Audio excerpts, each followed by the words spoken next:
everyone. Welcome to another episode of Brown Girl Green. I'm Christy Drutman, and I interview environmental leaders and advocates about the importance of justice, equity, diversity, and inclusion, as well as creative solutions to the climate crisis. Today, we are going to be talking about the issues on site happening in Tanzania to the Maasai, Indigenous peoples of Tanzania.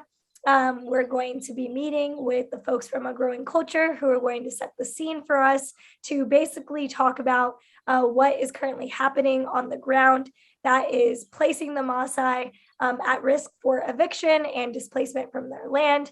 And we are going to learn more about how A Growing Culture is supporting those efforts. So I would love to have our guests from A Growing Culture introduce themselves. And to get started. My name is Lauren Cardelli. I'm the founder of A Growing Culture. We at A Growing Culture, we work with peasant and indigenous communities around the world who are on the front lines of the struggles for seed, land, and food sovereignty.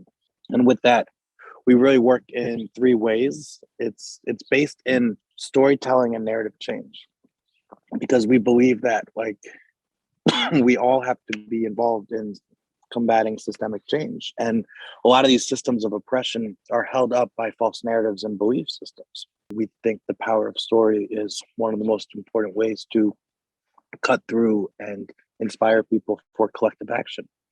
And so with our storytelling platforms, we work in three different ways. There's the stories we tell, the stories our partners tell, stories the media tells. And how we do that is we have like a media house. We do communications, content creation, videography, articles, where we're confronting these false narratives and illuminating the injustices of a food system that's designed to oppress. And then we work with our partners in coalition campaigns and capacity building workshops to support them in the stories that they can tell, building up their communications and narrative capacity so that they can reach larger audiences and communicate the realities of what it means to be a community on the front lines of food system change. And then finally, we work with press and media, kind of like a PR firm, where we connect international, local news to peasant and indigenous perspectives and vice versa. Amazing. And could you explain a little bit more about what brought you to your work specifically with the Maasai in Tanzania? So Samuel was connected to us by some friends, Nick and Chris Lunch, and their organization Insight Share out of Oxford, which works with doing participatory video workshops, really trying to break the narrative around how communities' stories and struggles are told. So often you have whiteness permeating, or affluent communities coming in to create a narrative, and there's a power imbalance in that recognition. It becomes voyeurism, or the Ken Burns model of here is the Maasai dealing with this issue, when we know that what should be happening is a different narrative, which is we are the Maasai and this is our story. And Samuel has been in the front lines of that community, really reclaiming their own narrative and using activism and media production to tell that story and get it across the world. And so we were introduced to Samuel maybe 6 or 7 years and have stayed in touch since then. I've done some projects with him, visited his community, and have worked with them on this issue for a while now. Amazing. And, this episode is mostly focused on the issue around conservation in Tanzania, and that the reality is that the conservation movement actually happening there is in turn actually displacing the Maasai people. And so I would love if you could kind of set the stage for us before we get into conversation with Samuel about what is happening on the ground there. People are saying that, we need to protect these lands, but it's like for whom?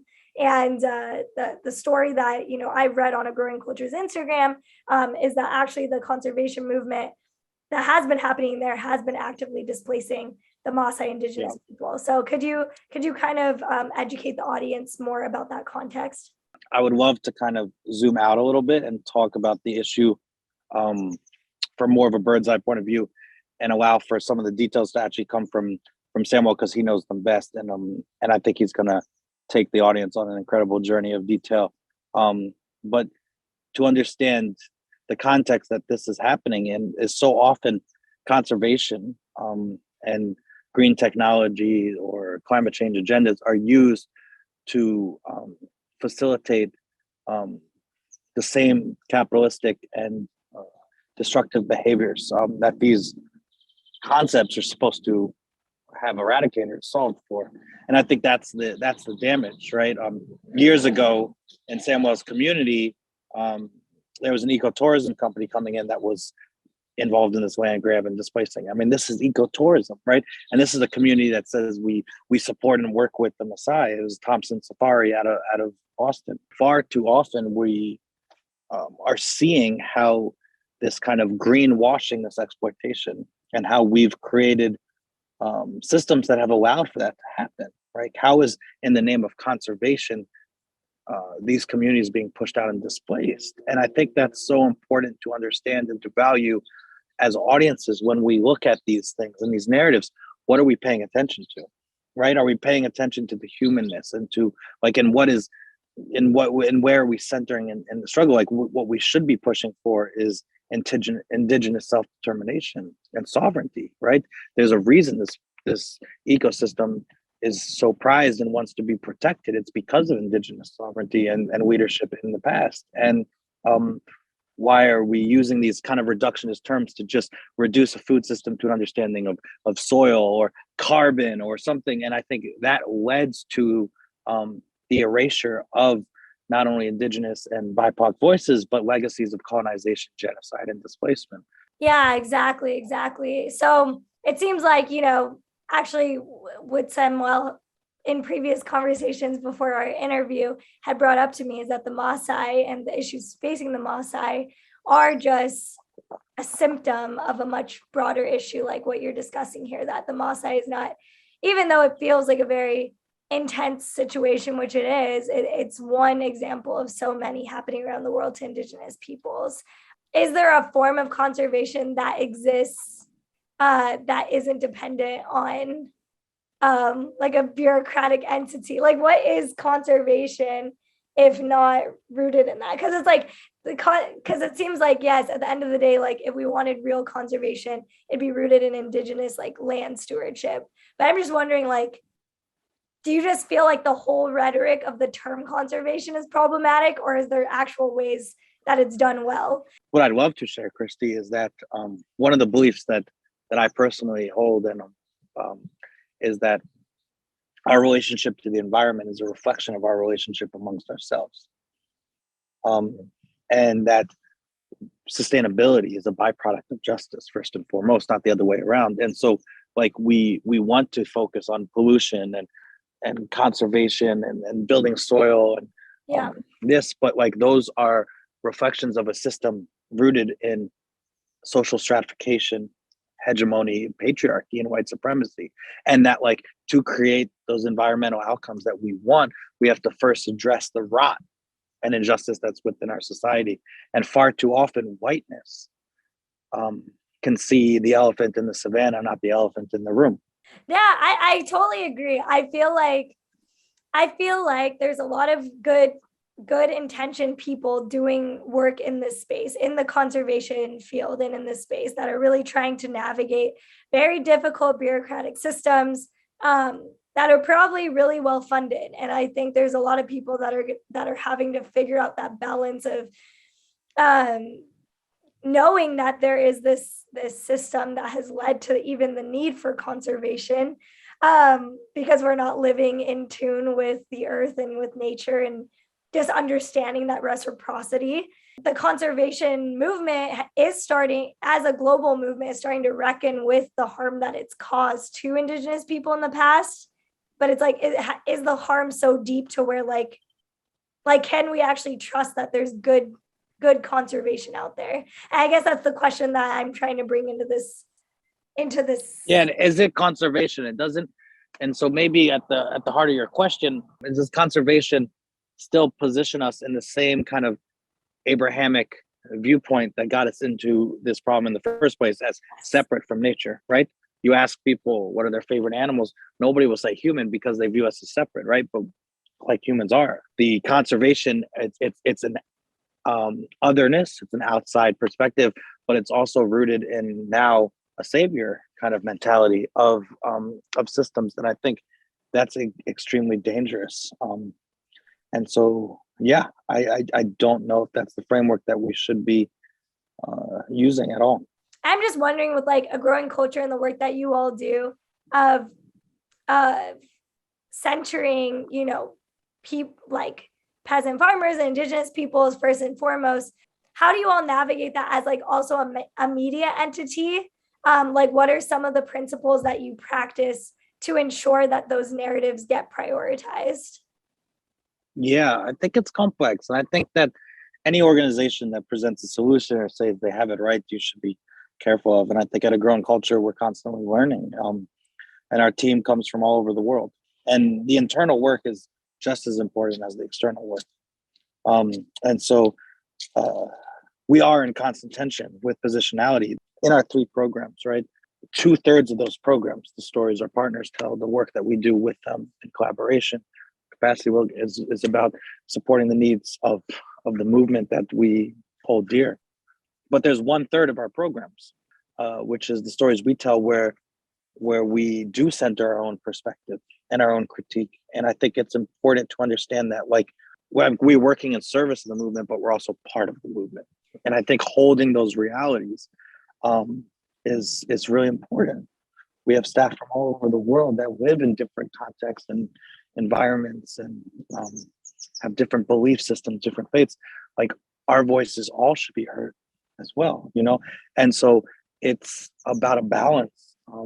And activism is a dance that the death of it is a quest for purity, and purity is a symptom of white supremacy that we have to push back on.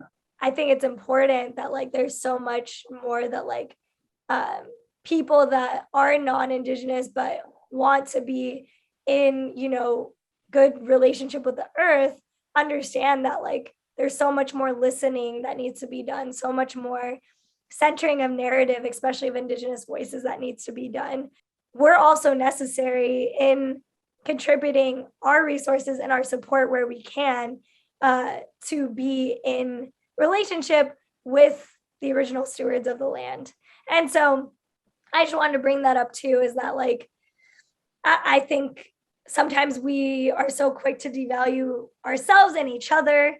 And I think it's important, especially when we're talking about conservation, as this episode is focused on. It's like, what are we conserving?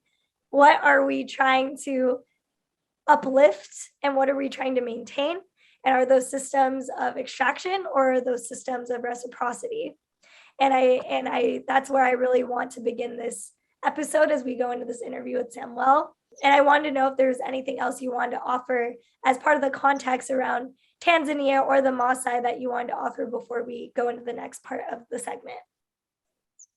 I think I would ask people to give their hearts and souls and time to listen to such perspectives of Samuel's and others.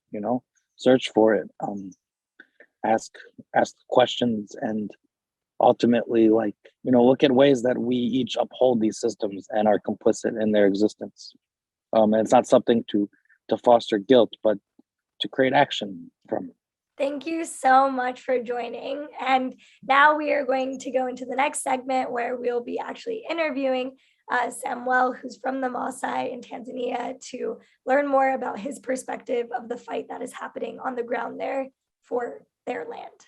So hi everyone, welcome to our segment on Brown Girl Green, where we're going to be talking about the issues around conservation and the relationship with Indigenous peoples around the world, specifically observing this case study happening in Tanzania with the Maasai.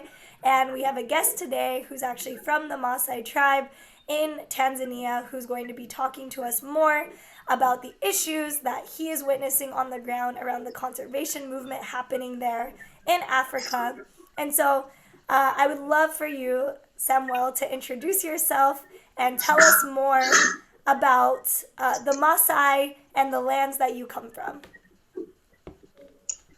Thank you very much. My name's Samuel Nangiria, and I come from Maasai community. in northern Tanzania, in a place called Ngorongoro. I know most of you might have heard about Ngorongoro Serengeti because these are globally renowned wildlife sanctuaries or protected areas in Tanzania.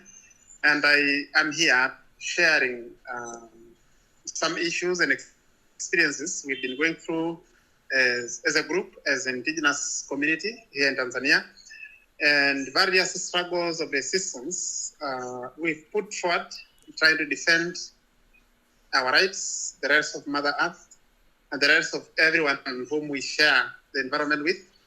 We, the Maasai community, we belong to the indigenous family, and we protect, we take care, we conserve our environment for the sake of our own economic, social, and cultural benefits.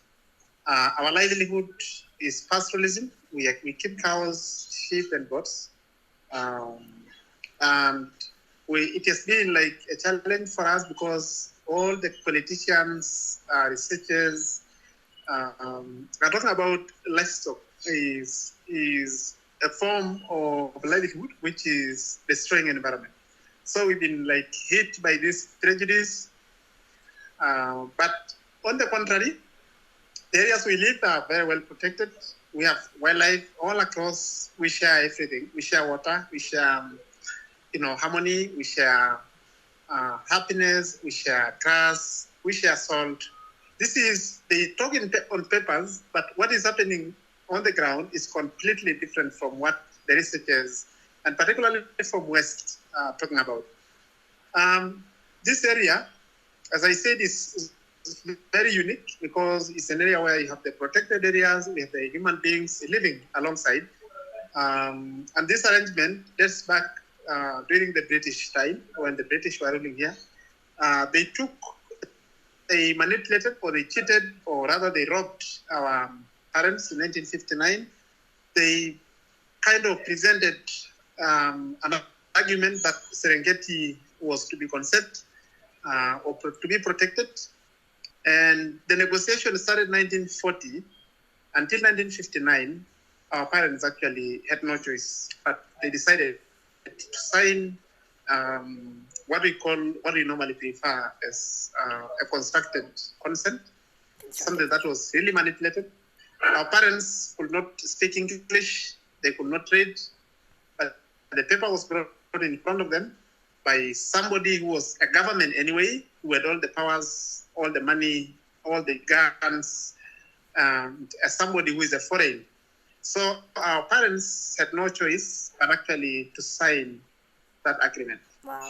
And that agreement, as we say, is an important milestone, as an important turning point, because one, the British government had to enter into an agreement with our traditional leadership, which is a very, very important structure for us.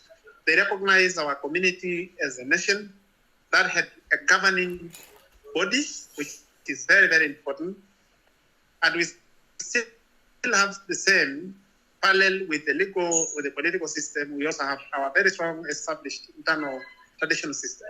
So that is why it is so important, because we were recognized as a nation, as a community with a very established leadership, which has been fighting, which has been struggling to remain relevant within the changing political system in Tanzania. So now comes the environment where we are in. Yeah. The British developed all the legal documents, called them laws, called them policies, called them strategies.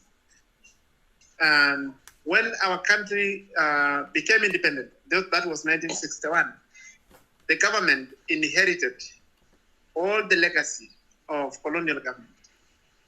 So you could hear about, Serengeti Conservation Ordinance, Ngorongoro Conservation something. There were so many laws, and they divided this critical functioning ecosystem into 4 pieces. This is Maasai Mara in Kenya, which is now it's been separated by the international, line they drew. there's Serengeti, which is the Serengeti National Park. Yeah. And then we have the Ngorongoro Conservation Area. And then we have Loliondo Game Control Area. So the four, they divided, in fact, they bisected, like putting it into four parts. They listed everything. And they now pretended to be a black government that was putting forward to conserve the wildlife. But the ideology and the concept of conservation is not really from the African or the Maasai perspective. So we found ourselves in partition. We've been partitioned. This area that it was our homeland, but was divided into four areas. This is Ngorongoro, Serengeti, Maasai Mara, and Loliondo. The wildlife, the so-called migratory, system of the wildlife rotating, they do not know that it has been divided. They rotate from Maasai Mara to Loliondo to Ngorongoro to Serengeti all along. Every year, they yeah. They move like this. So this movement was there before the British. It was there. We were actually part and parcel of that migration, because when the wild beasts come for calving in Tanzania, the Maasai normally boycott the lowlands. They go to the highlands. Mm-hmm. And when they finish calving, when they go back to Maasai Mara, the Maasai now come down to the lowland. And this arrangement has been like that for centuries and centuries and centuries. They're basically like stopping your normal pastoral way of life. Yeah. Exactly. Yeah, they utilize and that is how everything functions in the ecosystem. It's not only wildlife, even livestock we used to rotate, the rivers, the streams, Yeah. That is how we are. We've been part and parcel of that, that natural movement, that natural migration. Yeah. And now, after the so-called Western, the Yellowstone conservation ideology came into the then we started having problems. One is because they parceled, they put into pieces the area. Two, the four areas have different laws. Every piece of land has a different law. Wow. But this is a functioning ecosystem. It's an ecosystem that functions in its entirety. Wow. Now, in the eastern part, which is Loliondo, which is where I come from, this is where we have the so-called game control area, Loliondo game control area. It's an area where we are allowed to live, but the government regulates and control the game. In Ngorongoro is where we are allowed to live, but the government control everything, including land, land ownership, benefits, control, grazing, control tourism, control everything. So the Maasai are just there to, they have no role, but they were original inhabitants. But in the Serengeti National Park, this is 14,036 kilometers square, is like a no-go zone. Nobody was there. It's completely for game. It's completely for tourists. It's completely for investors. Wow. So the two areas that we live is where we are now told you have to live. And this is the only remaining part we have to live. Then we have to cross the border to go to Kenya, which is also impossible because they put the line, they divided it, and our brothers and sisters are on the other side. We are here. But now it's impossible to, from the citizen perspective, if you go to Kenya, you're a foreigner, you are, a citizen of another country that is not recognized in Kenya. So now the pull and push we have around now is that the government wants us to leave the two remaining. So that way they can. So that way they can just make the whole region a conservation area. So exactly. And now that we were actually to defend it, but even now that we have to defend it because our parents signed, they gave it for free, a 14,000 kilometer. 14,000 is not a small. Yeah. This is like another country in Europe. This is really big. Yeah. They signed it for free, and we left, and we decided to use the other side.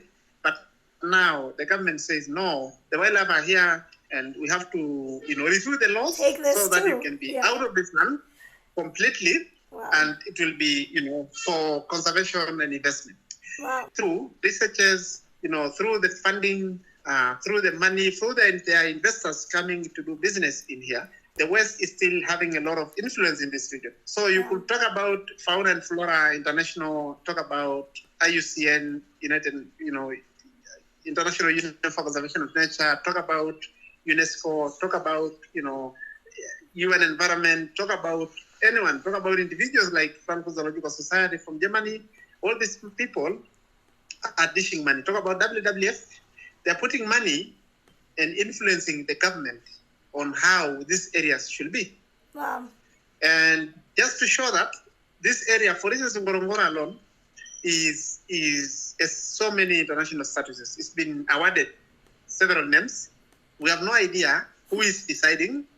Yeah, I was just gonna say, it seems like these nonprofits or organizations too, in the conservation field, it sounds like they're basically supporting ecotourism or supporting the conservation of these areas, but not acknowledging the Maasai. And like, is that what's happening? I was just wondering because you brought up WWF and UNESCO. Like, what is their role in this? Like, how are they making the problem worse, I guess? The thing is, these guys understand very well that we are the right owners of this land. Yeah. And for them, all the strategies has been always to expel, to move the Maasai out of this area. Because the more they stay, the more they get to understand their rights, and the more it becomes difficult in the future. And now, with the archive of narratives from 1950, even 1940, when the Germans were here, they really started developing body of narratives that has strategically understood. So it was a body of narratives from the experts, from the researchers, commissioned by very credible institutions, scholarly kind of researchers. So there's a full of, big archive of narratives. And this completely from the Maasai, how they perceive conservation, for instance. What does conservation mean to us? Maybe how do you be part of this process of conserving these areas? It has always been like, no, we have to get money to evict people, separate Maasai from their homeland. Yeah. Could you talk more about like how they're trying to force the Maasai out? Because obviously you're on the ground. You're an activist trying to fight against this. What are the strategies that the government and people are trying to do to try to make you all leave your land? What are they doing, and how are you fighting back against it? They use so many different tools to get us out. One is the fact that they have not engaged us in anything about the narratives. So if anyone goes to the internet and talk about Ngorongoro, what you see is completely a set of vision from the West. You don't get, unless they use our images for marketing purposes, but not for saying anything about the image. So that is one area that they have really done it for quite a long time, and they are very sure that they have completely erased our connection so strategically. And secondly is they use the political system, they use the parliament, they use the council, assemblies to pass regulation, to pass bylaws, to pass the laws, to act the laws that prohibit, the Maasai from using different. In our areas, you could hear, like, we have this big land, but within that big land, there are some areas called critical areas. This is a terminology, critical areas that need to be conserved within that bigger land that we use. Yeah. So that is another way they use the legal system, political system to push our interests out of the papers and also erase our participation in protecting this area. And thirdly, they use media, media plus, the strategic researchers, and, they use media to influence the public in the West, but also in Tanzania, that the Maasai are burdened to this, because this area is contributing a lot of money. We get a lot of money from this area because of tourists. So the Maasai should get out so that this area can benefit more sustainably all the Tanzanian citizens, because this is an area for national interest. Yeah, I was gonna say something that you had brought up to me when we were doing like our pre-interview previously was just that they were, they're offering people by buying them out, like giving them a lot of money to like get homes in other places. Could you talk a little bit about that too? I'm saying another way is actually money, specifically generated from these areas, there are several ways of, like for instance now, there's something called a voluntary moving out of the area. And if you say I am moving, they will pay you money, they will give you a house somewhere, or they will construct you a house, or they will give you money to go for your own and look for somewhere.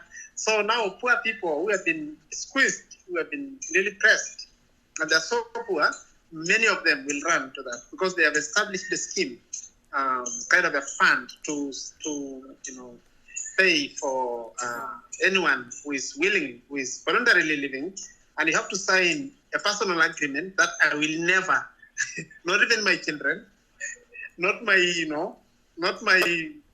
anything to do with me, will not come back again here. Wow. So it's another way of using money to manipulate the hearts and minds of poor people for them to be able to get money, but to lose everything, to lose their heritage, to lose their land, to lose their livelihood, and lose their identity at the end of the day. So this is another big way now. They're putting money, saying that it is somebody who is, in Swahili it is called like a voluntary relocation. Yeah, so this is another way where people are told to voluntarily leave the area and they'll be compensated or they'll be paying money to go because this area is so valuable, it's for the interest of this station and people have to vacate. And lastly, is actually about so much of a coordinated strategy of imposing restriction within the area that we live.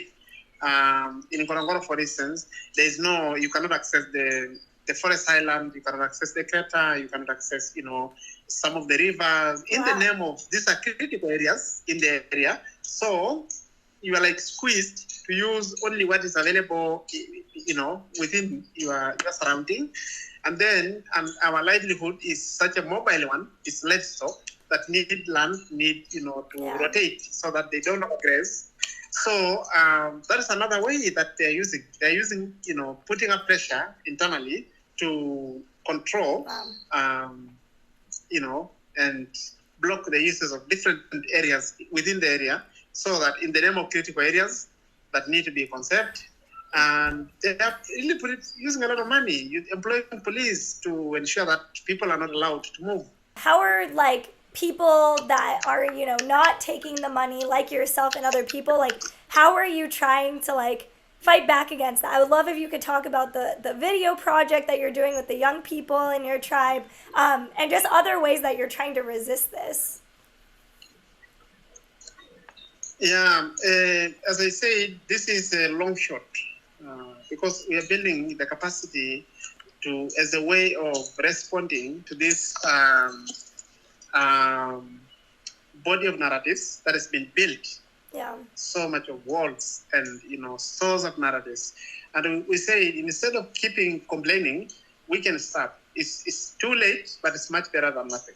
So we established a video collective, and we trained on a methodology called participatory video, PV. You can actually see it in the internet. It's a very empowering tool. It's a social technology that is, you don't need to go to secondary school, you don't need to go to college. You just need to master the skills of, filming and being able to process the products, being able to do the, cutting. And so far, since we started, we have actually been able to do so much of videos from our own.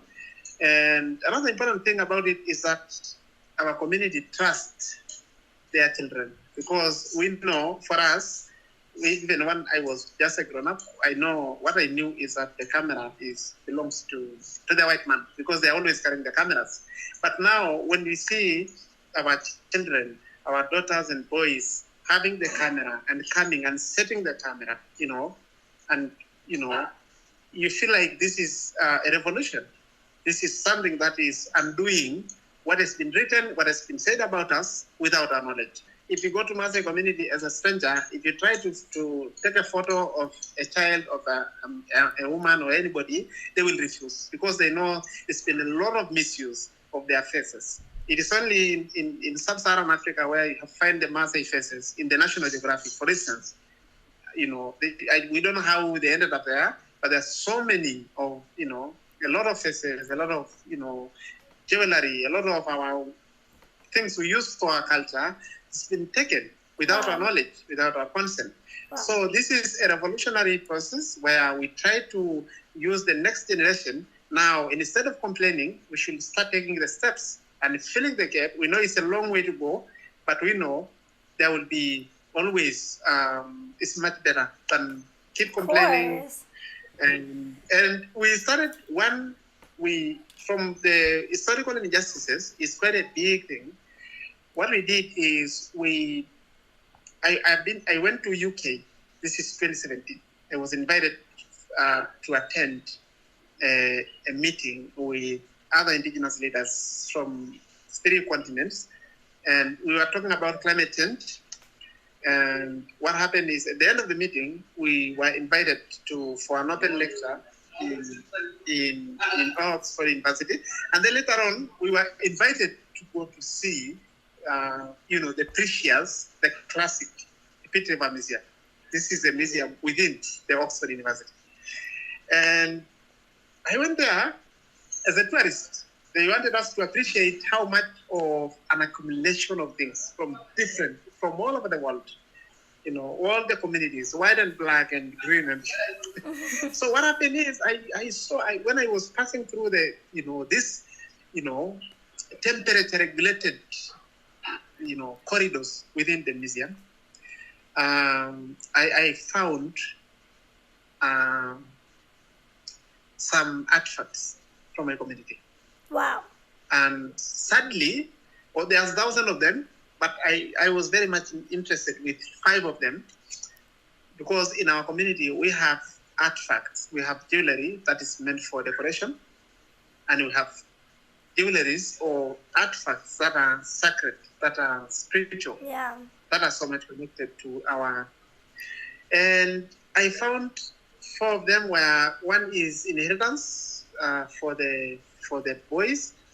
Another one is for marriage system, or traditional marriage system. You have to have something. And another one is for the babies, and another one. So I told them, no, I cannot tolerate. I have to say something. I'm so glad that I've been brought here as a tourist, but unfortunately, I turned up, here. Like, bye, no. I came here, my That's mood, so my heart messed has up. been changed completely. Of course. I'm so sorry. Because I know, these things, another one is 180 years, another one is 100 years, another one 80 years. I told them, no, I cannot tolerate. Good. I have to say something about this. And I have to say something. I promise you I'll follow up. So this is how we started. I'm going to send you something. Yes, to do please. with how the participatory video actually ended up, bringing the museum to the ground. Good. Because when I came back, I used the video, the community video collected to document the reaction of the elders, the reaction of our traditional system. Wow. We found this is a photo of something I found. How can you explain? Mm-hmm. This thing cannot even be learned within the community. There's no way you can give out as a prize. Yeah. There's no way you can sell. And it was even for those years when our culture was so rich and people were like, and then they're just stealing all of it. Yeah, I sent a video to the director of the museum, and she with the management of the museum had to have a look at it. Wow. And the elders were crazy. Says, Yeah. So this is from 2007 to 17, 2018. We went as a delegation to Oxford. So this is how now, even recently, the museum director, because we are in a serious discussion about, we have already done a lot with our spiritual system, because we have detection system in Maasai community, whom we used to detect the circumstances under which these things were taken. And we have been able to establish, plus the historical record. So this is just one example how a participatory video can be such a revolutionary process, such a revolutionary tool that can really bring people to to account. I wanted to finish off with the last question. If you can, like leave the audience with like what, for those of us who don't live in Tanzania but we want to support what's going on with the Maasai, we want to stand up and support the work that you all are doing. What are the calls to action that you have that people outside of Tanzania can do? Okay, we have three calls of action that are going on now. We need to engage with our government. We are trying to put up a framework where we can have an equal footing in terms of engaging and talking and deciding the future of these areas with our government. Two is we also have a legal arrangement. We are putting up a court case. In fact, asking the court to put a court order to stop further eviction, because it is now blatantly known that we have not been involved. This decision has been made somewhere and they push it to the implementation. So we are putting up a court case. And lastly is we are asking the international community, as I said to you before, we have three big petitions. One is the general petition. We were supported by Abbas, maybe you know Abbas, which is about just general public asking the government of Tanzania not to evict the Maasai. But secondly, we have a petition that is about boycott. We are asking the tour operators, those who organize tours, to say if the Maasai will be evicted, then they won't bring the tourists here, because it's the money that they bring that is killing us. And so those are the three things. If anyone is interested, possibly through you, then we can give the details. But the most important thing is you share the word. Spread the news across your networks, because the more we are, the world is such a small thing. The leaders will get messages from other people, and I'm sure they might listen. And if there is anyone who is interested, and particularly from Indigenous community, we know that we have our own ways of praying. We pray, and we, if anyone is interested, then you let me know, and we'll see how that is going to work. Otherwise, so far, even with this time you have taken with us, it's a great support. You're going to share. Yes. No, thank you so much. I wish we had so much more time, but those are great calls to action. We'll post the links to everything you mentioned in the episode below. And thank you so much for your time. And I want to spread the word for this all over the world. So thank you for joining us, Samuel, and keep up the amazing work that you're doing out there for the Maasai and your people. Thank you.